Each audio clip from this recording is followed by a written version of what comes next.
اگر اس حالت میں ایسا ہوتا ہے تو آپ کو فاسٹ، آپ کا روزہ آپ کو کب ختم کرنا ہے؟ تو اگر آپ کا گلوکوز کا لیول آپ کا 4 کے نیچے گر جاتا ہے تو آپ کو روزہ توڑنا ہے۔ میں اس بات کا خلاصہ کرنا چاہتا ہوں ابھی کہ یہ 3.9 جو ہے یہاں انگلینڈ کے یونٹس ہے، انگلینڈ کے اندر یورپ کے یونٹس ہے۔ ابھی تو سوشل میڈیا کا زمانہ ہے، بات یہاں ہو رہی ہے اور پیغام تو بہت دور تک پہنچتا ہے۔ تو ہو سکتا ہے کہ ساؤتھ ایسٹ ایشیا میں اور الگ دیشوں میں اگر آپ ہمارا یہ بیان سن رہے ہیں انشاءاللہ تعالی تو الگ دیشوں کے اندر اس کا یوز الگ بھی ہو سکتا ہے۔ مثلاً طور پہ انڈیا کے اندر 100، 150، 200، 250 بھی نمبر ہو سکتے ہیں۔ تو یہ نمبر دیکھنے سے آپ کنفیوز نہ ہو جائیں پلیز۔ وہاں کا نمبر آپ کو کیا ہونا چاہیے، آپ وہاں کے ڈاکٹر سے اب اطلاع کر دیجیے۔ تو کہنے کا مطلب یہ تھا کہ اگر 4 کے نیچے گر جاتا ہے اگر تو آپ کو روزہ توڑنا چاہیے، اور اگر 17 سے زیادہ چڑھ بھی جاتا ہے تو بھی آپ کو روزہ توڑنا چاہیے۔ یا تو اگر آپ ڈی ہائیڈریٹ ہو جاتے ہیں، جس کی نشانی میں نے آپ کو پہلے بیان کی تھی، اس حالت میں بھی آپ کو میڈیکل کی رائے یہ ہے کہ آپ کو روزہ توڑنا چاہیے۔ اور اگر آپ انسولین پہ ہیں تو آپ کو آپ کے ڈاکٹر کو اطلاع کرنا چاہیے کہ آپ روزہ رکھ سکتے ہیں کہ نہیں۔ تو یہ بات کہنے کے بعد میں آپ کو میری بات ختم کرتا ہوں، لیکن میں ایک بات کا خلاصہ باقی ہے۔ عام طور پہ پیشنٹ نے مجھے پوچھا ہے کہ آپ نے بتایا ڈاکٹر صاحب کہ 17 سے زیادہ اگر ڈائبٹیز بڑھ گیا ہو تو آپ کو روزہ توڑنا چاہیے، لیکن میرا تو اکثر 17 سے زیادہ ہوتا ہے، تو پھر کیا؟ اس کا جواب یہ ہے کہ عام طور پہ زیادہ تر آپ کا ڈائبٹیز، خون کا شکر کا لیول آپ کا 17 نمبر سے زیادہ ہے تو پتہ چلتا ہے کہ آپ کی ڈائبٹیز کنٹرول میں ہے ہی نہیں، تو اس سے آپ کی رسک بڑھ سکتی ہے، خطرہ بڑھ سکتا ہے۔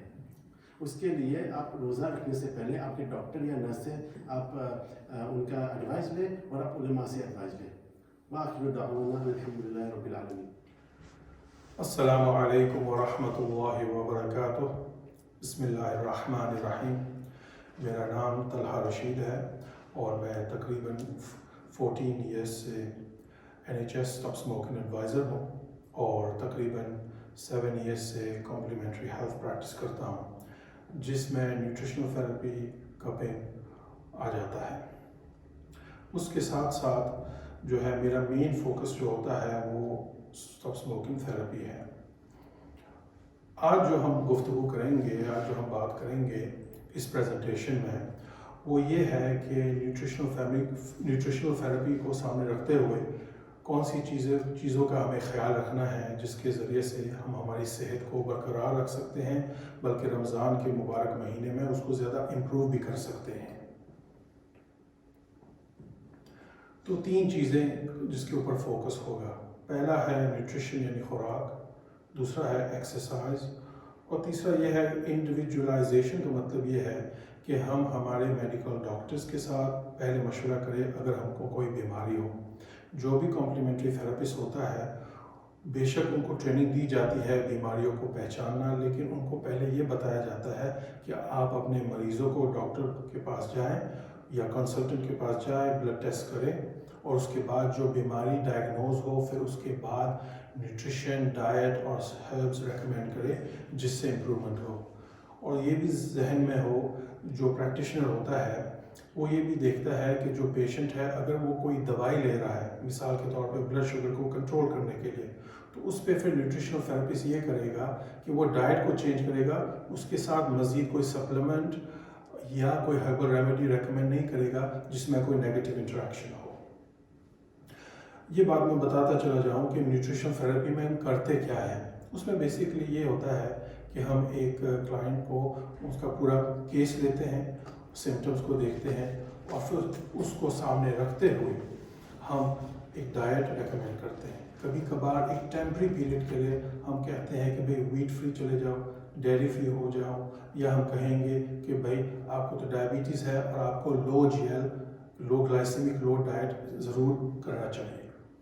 اور لو جی ایل ڈائٹ جو ہے، جو ڈاکٹر لوگ بھی کافی واقف ہے اور ڈاکٹر جسو صاحب نے اس کا مینشن کیا ہے اپنے الفاظ میں، وہ اور بہت زیادہ یہ سائنٹیفک بھی ہے، ٹھیک ہے۔ تو یعنی کہ خوراک کے اندر جو کاربوہائیڈریٹ لوڈ ہوتا ہے ہم وہ استعمال کریں جس کے ذریعے سے ہمارا بلڈ شوگر سٹیبل ہو، انرجی انکریز ہو اور موڈ بھی سٹیبلائز ہو۔ اگر ہمارا بلڈ شوگر سٹیبل نہیں ہے، انرجی تو کم ہوگا، کبھی ہائی کبھی کم، لیکن اس سے ہمارا موڈ اور کنسنٹریشن بھی افیکٹ ہوگا، جس کے ذریعے سے ہمارے گھر کے تعلقات بھی، کام کے اوپر ہمارا موڈ اس کے اوپر افیکٹ ہوتا ہے۔ چلو ہم آگے جاتے ہیں۔ تو بنیادی چیز یہ ہے کہ جو ہیلتھی ڈائٹ جو ہوتا ہے اس میں کاربوہائیڈریٹس، پروٹین، گڈ فیٹس ہوتے ہیں۔ جب ہم فیٹس کے بارے میں سوچتے ہیں تو ہم فیٹی ڈائٹ اور نیگیٹو چیز، ہمارے منفی چیز ہمارے مائنڈ میں آ جاتا ہے، لیکن اصل میں بات یہ ہے کہ گڈ فیٹس کا مطلب یہ ہوتا ہے کہ جیسے کہ ٹیونا ہو گیا، میکرل ہو گیا، یہ فش ہے، اس کے اندر گڈ فیٹس ہے۔ اسی طریقے سے والنٹس ہے، اسی طریقے سے فلیکس سیڈز ہے، بادام ہے، اس میں گڈ فیٹس ہوتے ہیں جس کے ذریعے سے ہماری صحت میں اضافہ ہوتا ہے۔ جو ہمارا برین ہے یہ 60% is made up of fats, تو جب ہم گڈ فیٹس کھاتے ہیں تو ہماری برین فنکشن میں بہت امپرومنٹ ہوتی ہے۔ نوجوانوں کے لیے ان کی اسٹڈیز میں امپرومنٹ ہوتی ہے، اور جو عمر رسیدہ لوگ ہیں ان کی مینٹل اسٹرینتھ کو برقرار رکھتی ہے، جیسے اور الزائمرز اور اس قسم کی بیماریوں سے ہو سکتا ہے کہ اس سے بچاؤ ہو جائے۔ بنیادی چیز یہ ہے کہ اچھی خوراک ہو، پانی بھی ہم پیے جس کے ذریعے سے جو کھانا ہم کھا رہے ہیں وہ ڈائجسٹ ہو، اور جو وٹامن منرلز جو کھانے میں ہیں وہ ڈسٹریبیوٹ کیا جائے پانی کے ذریعے سے۔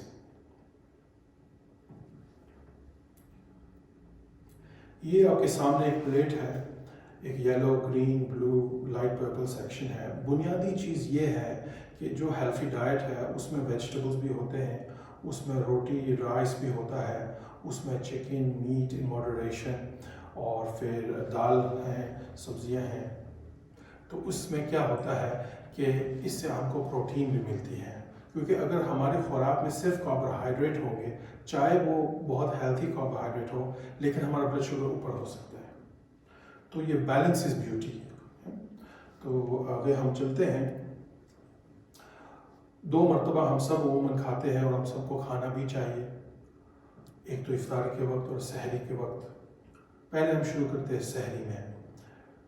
سحری میں جو جیسے کہ ہم نے پہلے سلائڈز میں ڈاکٹر ڈسو صاحب نے ہمیں آگاہ کیا، بہت اچھی معلومات فراہم کی، وہ یہ ہے کہ ایسی خوراک ہم کھائیں جس سے ہمارا بلڈ شوگر سٹیبل ہو۔ جب ہمیں نیوٹریشن تھراپی میں ٹریننگ دی جاتی ہے تو ہمیں کئی چیزیں بتائے جاتے ہیں، کئی سٹیپس بتائے جاتے ہیں کہ پیشنٹ کی ہیلتھ کو کیسے امپروو کیا جائے۔ بنیادی چیز یہ ہوتی ہے کہ پیشنٹ کے بلڈ شوگر کو سٹیبلائز کیا جائے۔ تو اس میں جو ہے ہول میل روٹی جو ہے، ہول میل رائس جو ہے، دلیا جو ہے جس کو انگلش میں پورج کہتے ہیں، ایسی چیز کھانے سے ہماری بلڈ شوگر سٹیبل رہتی ہے۔ اور ظاہر ہے ہول میل روٹی، ہول میل رائس اور یہ جو دلیا ہے اس کے ساتھ کوئی چیزیں انٹروڈیوس کریں گے تو زیادہ بہتر بھی ہو جائے گا اور زیادہ ضروری بھی ہے۔ مثال کے طور پر اگر ہم روٹی کھا رہے ہیں تو اس کے ساتھ ہم نے دال کھا لی۔ کچھ لوگ کو یورک ایسڈ کڈنی کے اوپر آلریڈی لوڈ ہے، کچھ لوگوں کو گاؤٹ کی بیماری ہے، تو ان کے لیے چکن گوشت نہ مناسب نہیں ہوگا، تو پھر وہ دال اور روٹی کھائے جس میں کاربوہائیڈریٹس بھی آ گیا، پروٹین بھی آ گیا۔ کچھ زیتون کھا لی، زیتون جو ہے وہ گڈ فیٹس ہے، دل کو مضبوط کرتا ہے اور اوور آل ہیلتھ، سیکولیٹری ہیلتھ کے لیے بہترین ہے۔ اور یہ جو خوراک ہے جس کا میں نے ذکر کیا، اس سے کیا ہوتا ہے کہ ہمارا جو فائبر کانٹینٹ بھی بڑھ جاتا ہے، جس کے ذریعے سے کانسٹیپیشن کے امکانات کم ہو جاتے ہیں۔ دوسرا یہ ہے کہ جب کانسٹیپیشن کے امکانات کم ہو تو اور صحت اچھی ہو، بلڈ شوگر سٹیبل ہو، تو انسان اپنا روزہ جتنی اچھی صحت کے ساتھ کر سکے گا اتنی زیادہ کوالٹی کے ساتھ وہ عبادت کر سکے گا۔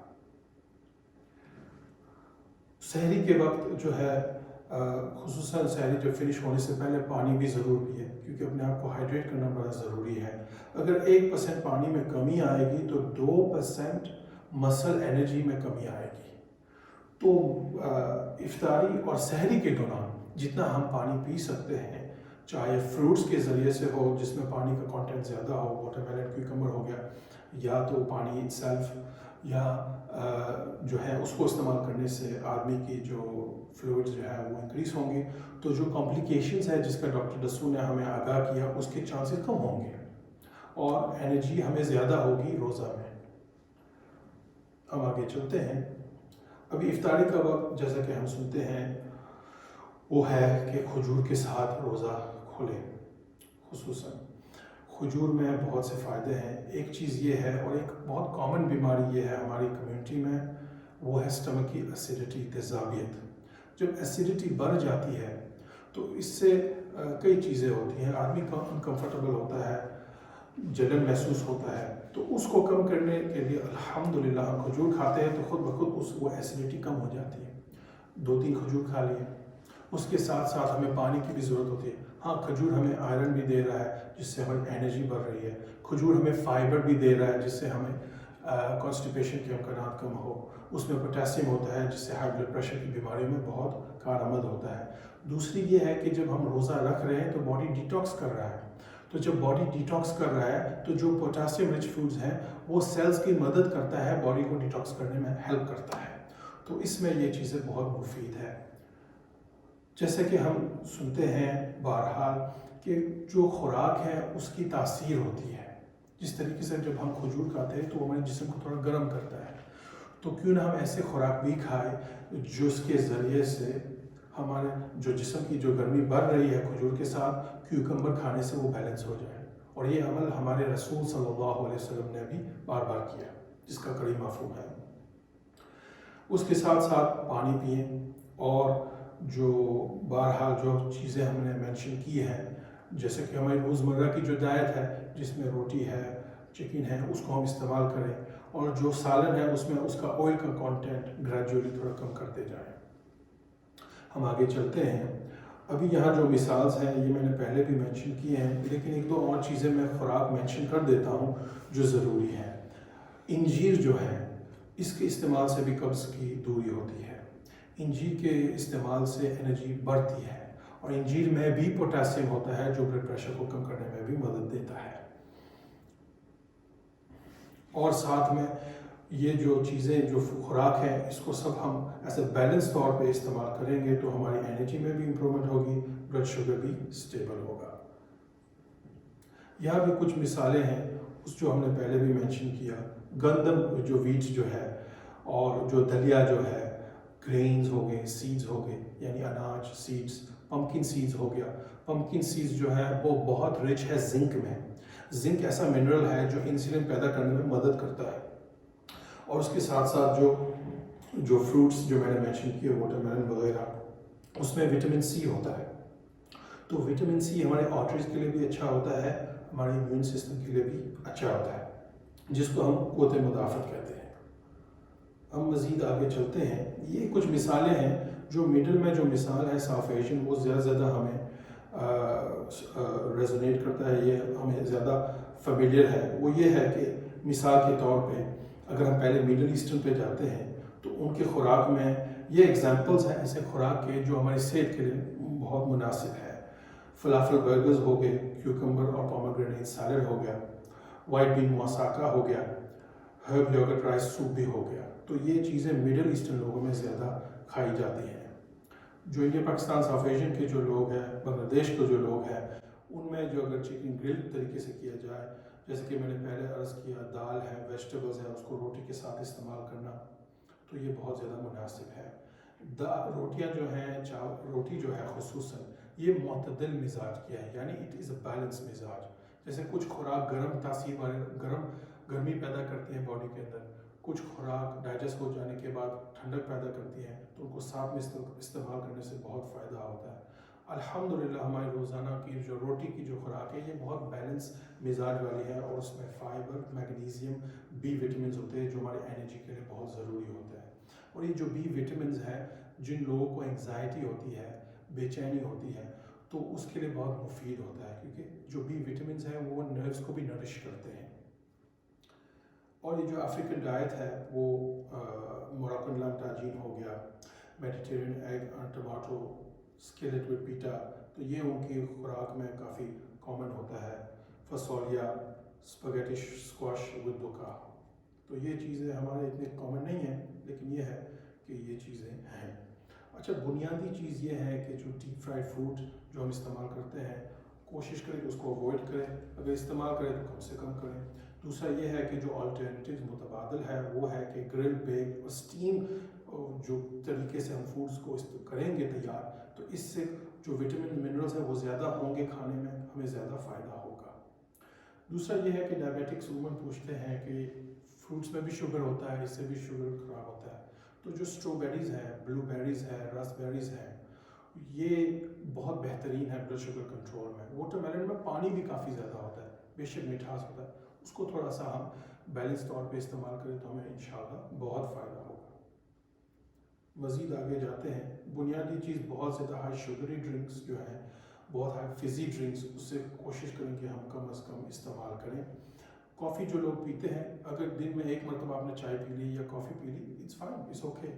ہاں کبھی کبھار کچھ لوگوں کی صحت ایسی ہوتی ہے کہ ان کو بالکل اوائڈ کرنا پڑتا ہے، لیکن جیسا کہ میں نے عرض کیا یہاں ایک جنرل بات ہو رہی ہے۔ ہاں جو لوگ کافی کے بہت عادی ہو، بہت زیادہ پیتے ہو، تو کوشش کریں کہ رمضان سے آنے سے پہلے 4 ویک سلولی گریجولی اس کو کم کریں، ٹھیک ہے؟ تو اس سے پھر مائنڈ بھی باڈی بھی یوز ٹو ہوگا۔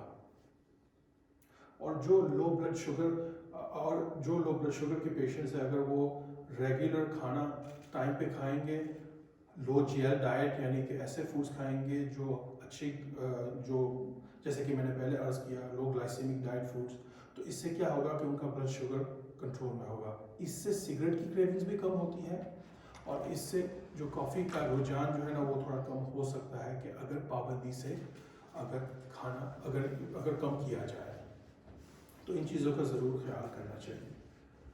ہاں ایک چیز میں مینشن کروں گا، جن لوگوں کو بہت زیادہ انگزائٹی ہے، بہت جلدی سٹریس ہو جاتے ہیں، ان کے لیے کافی اور چائے وہ اس کو زیادہ ورس کر سکتا ہے، تو اس کا خیال ضرور رکھیے گا۔ یہ بھی آیا ہے کہ جب لوگ کافین بیسڈ ڈرنکس لیتے ہیں تو 24 آورس کے بعد ان کو انگزائٹی ہوتی ہے، اس لیے جو انگزائٹی پیشنٹس ہیں، سٹریس پیشنٹس ہیں، ان کو کافی سے اوائڈ کرنا چاہیے۔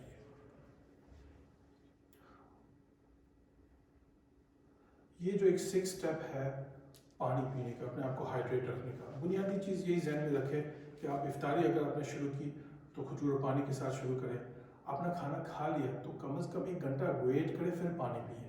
ہم کھانا کھاتے ہیں پھر فوراً پانی پیتے ہیں، اس سے اسٹمک ڈسٹربنس ہوتا ہے، اس سے ایسیڈیٹی بڑھ جاتی ہے۔ ہم نے کھانا کھایا، ہائیڈرولک ایسڈ ہمارے پیٹ میں ریلیز ہوتا ہے، وہ کھانے کو ڈائجسٹ کرتا ہے۔ اب وہ ایسڈ ہمیں چاہیے کھانے کو ہضم کرنے کے لیے، خصوصاً پروٹین بیس، میٹ چکن بیس فوڈس۔ اب کھانا ہم نے کھایا، ہائیڈروکلورک ایسڈ اپنا کام کر رہا ہے اسٹمک کے اندر، اب ہم نے پانی پیا تو ہائیڈروکلورک ایسڈ کو ڈسٹربنس ہوتا ہے کہ اس کا کام صحیح طریقے سے نہیں ہوتا۔ یہ بھی ایک وجوہات ہے کہ بہت زیادہ ہماری ایشین کمیونٹی میں ڈائجسٹو پرابلمس بہت ہوتے ہیں، اور اس سے ڈائجسشن جب کمزور ہو تو پھر ظاہر ہے بیلچنگ ہوگا، اسٹمک بلوٹڈنس پیدا ہوگا، تو اس کا ضرور ہمیں خیال رکھنا چاہیے۔ کھانا کھایا تو تقریباً کم از کم 1 گھنٹہ انتظار کر لیں، ٹھیک ہے؟ تو یہ ہو گیا، جب ہم تراویح پڑھ رہے ہیں تھوڑا پانی پیتے رہے، جب ہم صبح اٹھیں سحری کے لیے، فارغ ہونے کے بعد پانی پئیں، سحری کیا، سحری بند ہونے میں تھوڑا سا پانی پی لیں، یہ بنیادی چیز ہے۔ اب روزہ رکھ رہے ہیں، ظاہر ہے جب دن موسٹلی گزر جاتا ہے تو اکثر صحت مند لوگوں کے اندر کمزوری محسوس ہونا شروع ہو جاتی ہے۔ اگر آپ کی صحت اجازت دے تو تھوڑا سا واکنگ کریں، تھوڑا ایکسرسائز کر لیں، لیکن اگر آپ کی صحت اجازت نہ دے تو اپنی انرجی کو بھی کنزرو کریں۔ کبھی کچھ لوگ بہت زیادہ ایکسرسائز کر لیتے ہیں۔ ایک چیز میں ضرور مینشن کروں گا جو ہماری نیوٹریشنل تھیراپی میں یہ بہت کامنلی ہم اس کو ٹریٹ کرتے ہیں، وہ یہ ہے کہ کچھ لوگوں کو لو انرجی سمٹمز ہوتے ہیں، نیند بھی پوری کرتے ہیں پھر بھی وہ اپنے آپ کو فریش محسوس نہیں کرتے ہیں، جس کو ہم انگریزی میں کہتے ہیں کہ they've lost the get up and go۔ تو پھر وہ ڈاکٹر کے پاس جاتے ہیں، ڈاکٹر سب ٹیسٹ کرتے ہیں، ڈاکٹر کہتے ہیں آپ کے ٹیسٹ تو سب ٹھیک ہے، تو پھر بھی وہ کہتے ہیں یار پھر بھی میرا انرجی لو ہے۔ اس میں ہم کیا کرتے ہیں کہ ہم لوگوں کو پھر یہ بتاتے ہیں، اور اس کا ہم ٹیسٹنگ بھی کرتے ہیں۔ ایک تو سلاوا ٹیسٹ کے ذریعے سے ایڈرینل فٹیگ ہم ٹیسٹ کرتے ہیں۔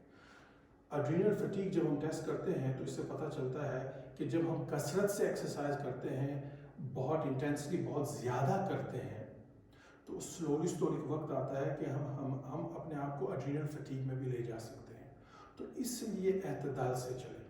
کچھ ایکسرسائزز ہوتے ہیں جو بڑا ہائی انٹینس ہوتے ہیں، لیکن وہ ہوتے ہیں ٹیمپری پیریڈ کے لیے، اس میں ریسٹ بھی ہوتا ہے اور لوگ اچھی خوراک بھی کھاتے ہیں، اپنے آپ کو ہائیڈریٹ بھی کرتے ہیں، تو تو عموماً جب لوگ جم گوز ہوتے ہیں تو وہ بھی اپنے آپ کو ایجوکیٹ کر کے یہ کام کرتے ہیں تو ان کو فائدہ ہوتا ہے. تو جیسا کہ ہم سنتے ہیں ایک ہے کہ بیلنس از بیوٹی، ٹھیک ہے، تو یہ چیز بھی ذہن میں رکھیں. تو یہاں بنیادی چیز یہ ہے کہ جو ہم نماز پڑھ رہے ہیں، تراویح پڑھ رہے ہیں، تو اس میں کھانا میں ہضم بھی ہو رہا ہے، ہمارے کیلریز بھی برن ہو رہے ہیں، اور جو ہم نماز پڑھتے ہیں ہم تھکتے ہیں تو اس سے نیند بھی اچھی آتی ہے.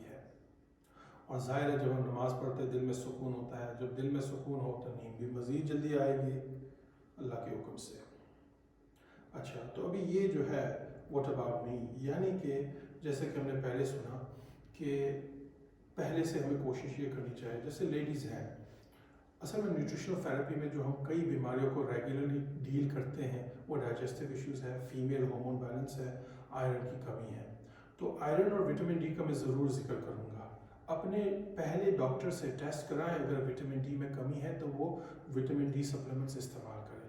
وٹامن ڈی میں کمی ہوگی تو صرف ہڈیوں میں کمزوری نہیں ہوگی، یہ ہمارے امیون سسٹم کو بھی کمزور کرے گا.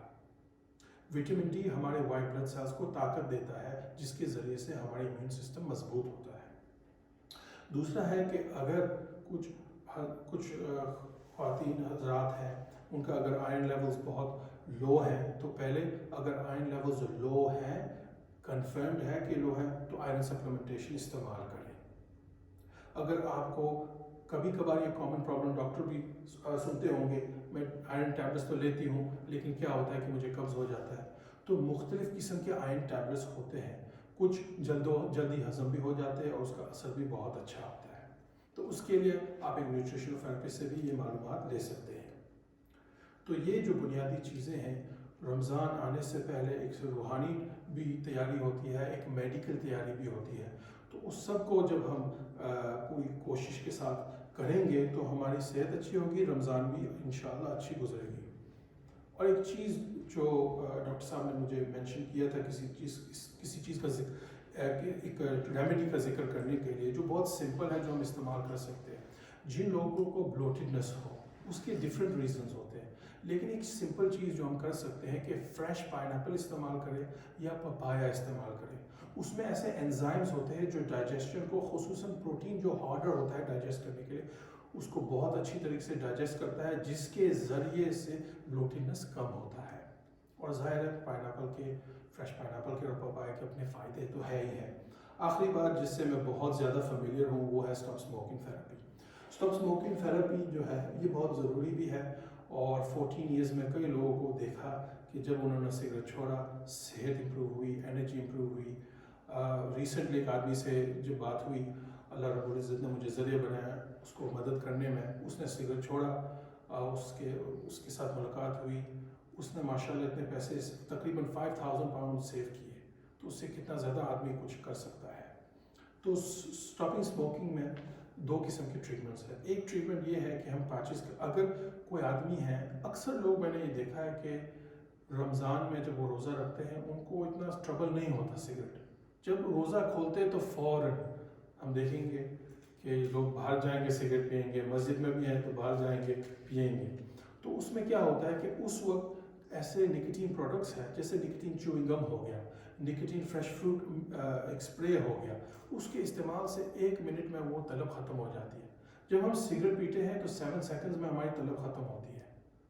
جب ہم چیوئنگ گم استعمال کرتے ہیں یا اسپرے استعمال کرتے ہیں تھوڑا ٹائم شاید زیادہ لگ جائے، لیکن اس سے وہ ایڈکشن نہیں ہوتی بشرطے کہ ہم اس ٹریٹمنٹ کو صحیح طریقے سے استعمال کریں. یہ جو ٹریٹمنٹ ہے 12 ویک کا کورس ہوتا ہے، کیونکہ 12 ویک میں ہمارے دماغ کے اندر جو سوئچ ہوتا ہے جس سے ہمارے کریونگ کا طلب ہو وہ ختم ہو جاتا ہے. تو اس کو سامنے رکھتے ہوئے اسٹاپ اسموکنگ ٹریٹمنٹ ہمیں استعمال کرنی چاہیے، جس سے صحت ہر چیز امپروو ہوگی. جزاکم اللہ خیر و احسن. اچھا، نکوٹین پیچز جو ہے یہ بھی بہت اہم چیز ہے اور بہت پاپولر ہے. نکوٹین پیچز کا استعمال ہم روزے کے دوران بھی کر سکتے ہیں. یہ ہمارے جو لوکل مفتی ہے، مفتی جاوید پٹھان صاحب، تو ان سے بھی میں نے مشورہ کیا تھا، پوچھا تھا، تو انہوں نے بتایا کہ آپ استعمال کر سکتے ہیں ڈیورنگ روزہ، اس سے روزہ ٹوٹتا نہیں ہے. مثال کے طور پہ کچھ لوگ فیل کرتے ہو کہ ایم اوکے، مجھے اتنی تکلیف نہیں ہوتی، اور ہاں روزہ کھولتے تو مجھے بڑی طلب ہوتی ہے، تو یہ کر لیں کہ تقریباً 1 گھنٹہ روزہ کھلنے سے پہلے آپ نے پیچ لگا دیا. جب روزہ کھلے گا تو آلریڈی آپ کی نکوٹین آپ کی جسم میں ہوگا، تو جس کے ذریعے سے آپ کو طلب نہیں ہوگی۔ جزاکم اللہ خیر و احسن الجزا۔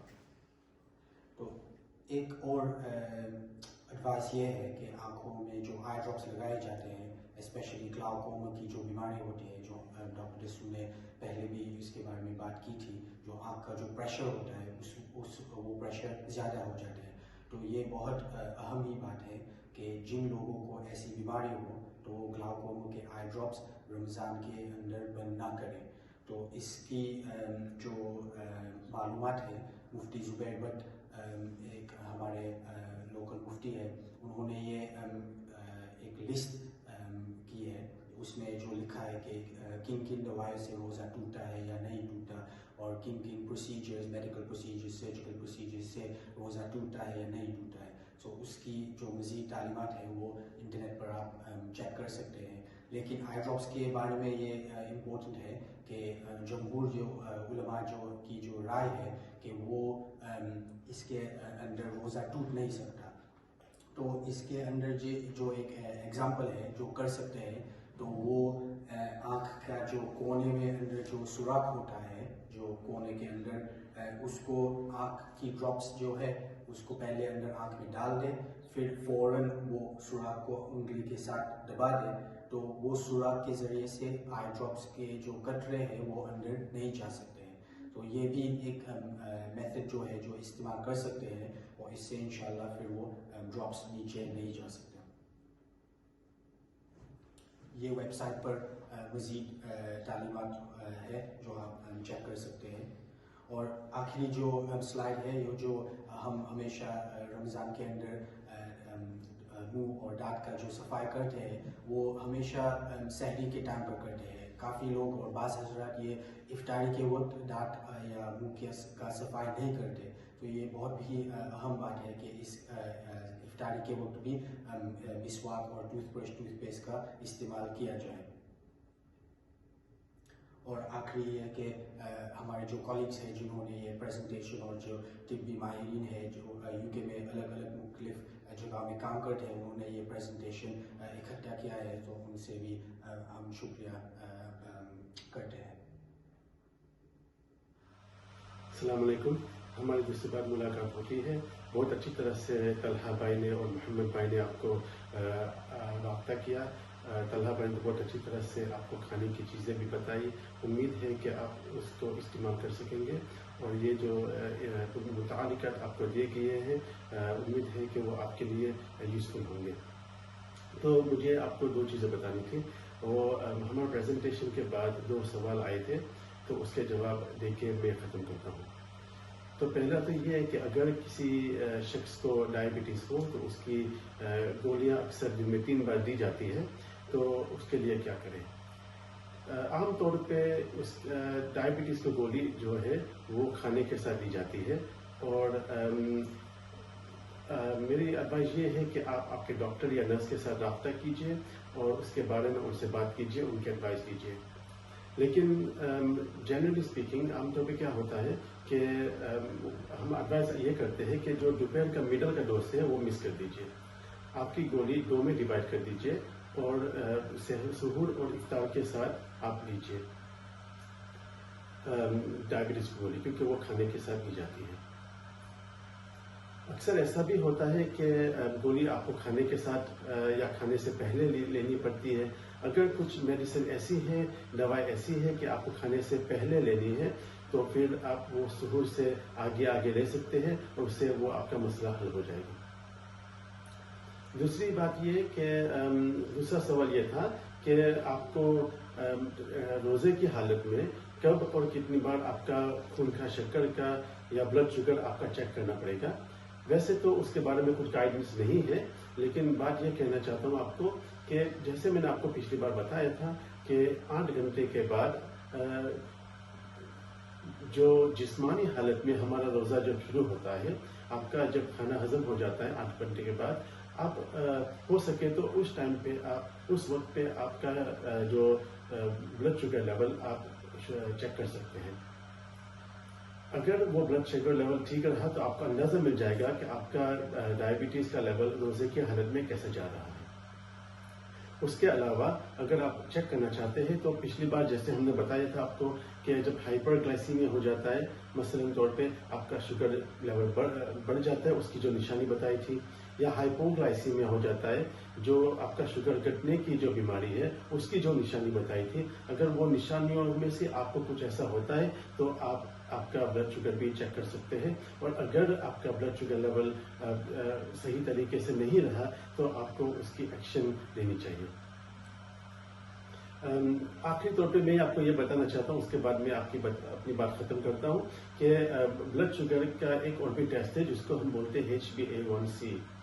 وہ بلڈ ٹیسٹ ایسا ہے اور اس کا فائدہ یہ ہے کہ یہ جو عام طور پہ بلڈ ٹیسٹ ہم آپ کو اسکن کے اوپر ڈال کے کرتے ہیں، وہ آپ کو اس وقتی طور پہ جو شوگر لیول آپ کا ہے وہ آپ کو پتہ چل جاتا ہے، لیکن یہ ہیموگلوبن A1c HbA1c وہ جو ہم کبھی کبھی اس کے بارے میں بات کرتے ہیں، وہ اکثر آپ کے ڈاکٹر یا نرس جب آپ ڈائبٹیز کے چیک اپ کے لیے جاتے ہیں تو اس ٹیسٹ کا استعمال زیادہ کرتے ہیں۔ اس کی وجہ یہ ہے کہ یہ بلڈ ٹیسٹ جو ہے وہ آپ کو چند ہفتے، تقریباً 3، 4 یا 6، 8 ہفتے کا ایوریج نکال کے دیتا ہے۔ اس کی وجہ یہ ہے کہ خون کے اندر ہمارے ریڈ بلڈ سیلز ہوتے ہیں، لال کلر کے جو خون کے سیلز ہوتے ہیں اس کے اندر ہیموگلوبن ہوتا ہے، تو ہیموگلوبن کے ساتھ آپ کی جو کبھی کبھی جو چند ٹائپ کی شکر جو اس کے اوپر جم جاتی ہے اور پھر وہ زیادہ عرصے کے لیے آپ کی باڈی کے اندر رکتی ہے۔ اس کی وجہ سے یہ بلڈ ٹیسٹ زیادہ ایکوریٹ ہے کیونکہ آپ کو زیادہ لمبے ٹائم کے لیے ایوریج دیتا ہے، اور اس کو دیکھ کے پتہ چل جائے گا آپ کو کہ آپ کے ڈائبٹیز قابو میں ہے کہ نہیں اور اس کا روزے کے اوپر کیسی اثر ہو سکتا ہے کہ نہیں۔ تو یہ بات کہہ کے میں ختم کرتا ہوں۔ امید ہے کہ ہمارا پریزنٹیشن جو ہے آپ کے لیے فائدہ مند رہا ہوگا اور آپ کو یہ انفارمیشن آپ استعمال کر سکیں گے انشاءاللہ، اور ہماری طرف سے ہماری چھوٹی سی جو ٹیم ہے ان کی طرف سے دوبارہ رمضان مبارک، اور امید ہے کہ آپ کی رمضان بابرکت اور صحیح طریقے سے گزرے گی، اور یہ بھی ہے کہ آپ ہماری جو ٹیم ہے جس نے اس پریزنٹیشن کے لیے ان کا وقت اور خدمت دی ہے، اس کے لیے آپ رمضان کے روزے کے اندر دعا رکھیے۔ جزاک اللہ۔